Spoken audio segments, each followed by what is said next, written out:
Assalamualaikum warahmatullahi wabarakatuh. Kami dari kelompok 10 ingin mempresentasikan hasil diskusi kami yang berjudul fasa gerak pada gas dan pelarut, di mana dosen pengampu kami yaitu Bapak Prof. Dr. Renat Rinaldi Idrus SSI.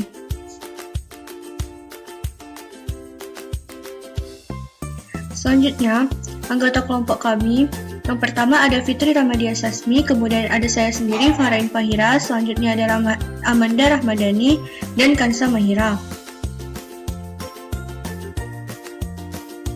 Pada diskusi kali ini, kami akan menjelaskan mengenai apa itu HPLC, apa itu gas kromatografi, kemudian fase gerak daripada HPLC dan gas kromatografi, kemudian ada contoh kasus dan daftar pustaka.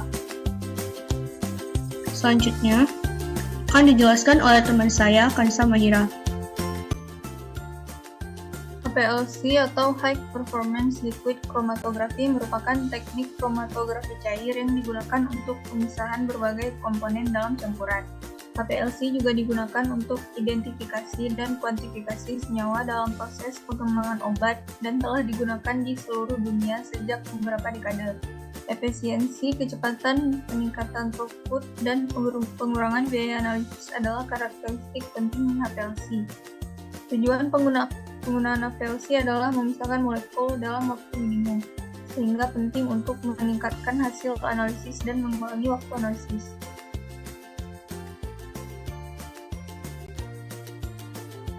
Komponen dari HPLC sendiri sampel atau tempat injeksi, kolom, dan suatu komputer atau integrator atau perekam.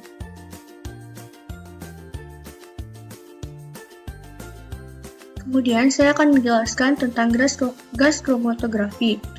Kromatografi gas adalah jenis umum dari kromatografi yang digunakan dalam kimia analitik untuk memisahkan dan menganalisis senyawa yang dapat menguap tanpa dekomposisi. GC dapat digunakan untuk pengujian kemurnian zat tertentu atau memisahkan komponen yang berbeda dari campuran. Jumlah relatif komponen tersebut juga dapat ditentukan.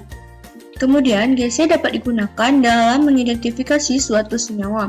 Pada prinsipnya, pemisahan dalam GC adalah berdasarkan oleh perbedaan dalam kemampuan distribusi analit, di antaranya fase gerak dan fase diam, di dalam kolom pada kecepatan dan waktu yang berbeda, atau perbedaan polaritas suatu senyawanya.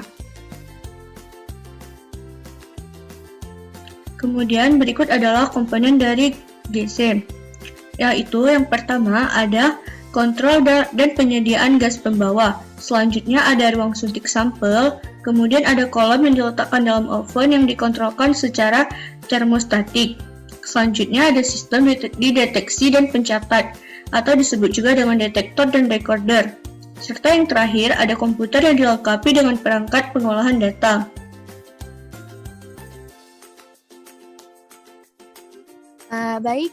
Di sini saya akan menjelaskan fase gerak dari HPLC dan fase gerak dari GC.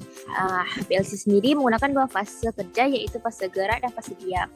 Fase geraknya berupa cairan atau pelarut yang berfungsi untuk membawa komponen campuran menuju detektor. Sedangkan fase diamnya yaitu fase tetap di dalam kolom yang berupa partikel dengan pori yang kecil dan memiliki area surface.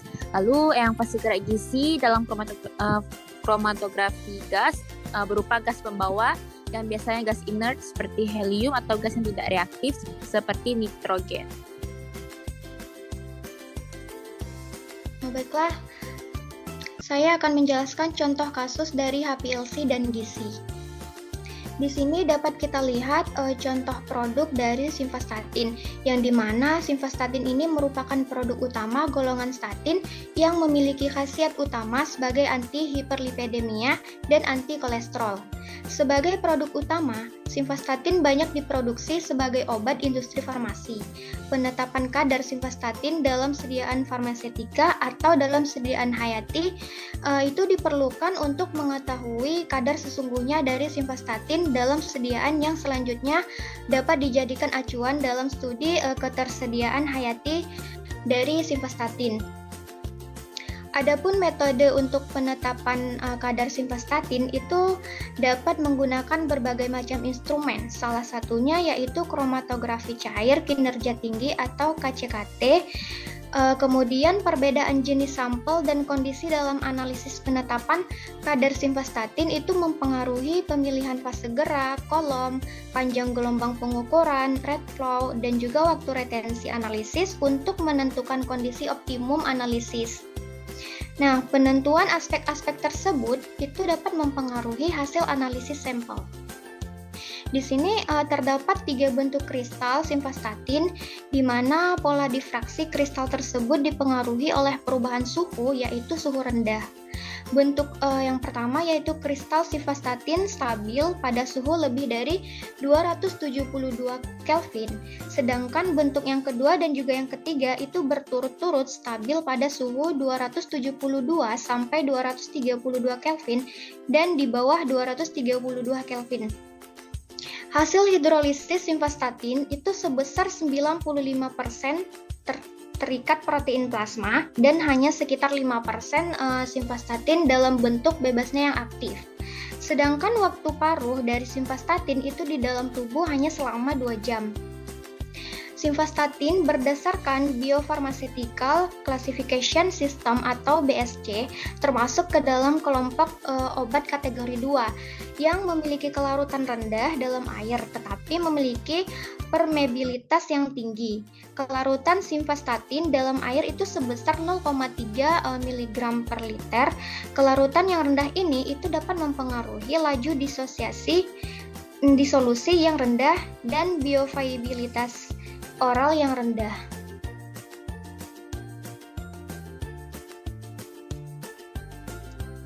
Baik, selanjutnya berdasarkan hasil pengamatan dapat disimpulkan bahwa analisis menggunakan metode UHPLC terbukti jauh lebih menguntungkan dan meningkatkan efisiensi dibandingkan dengan metode konvensional HPLC.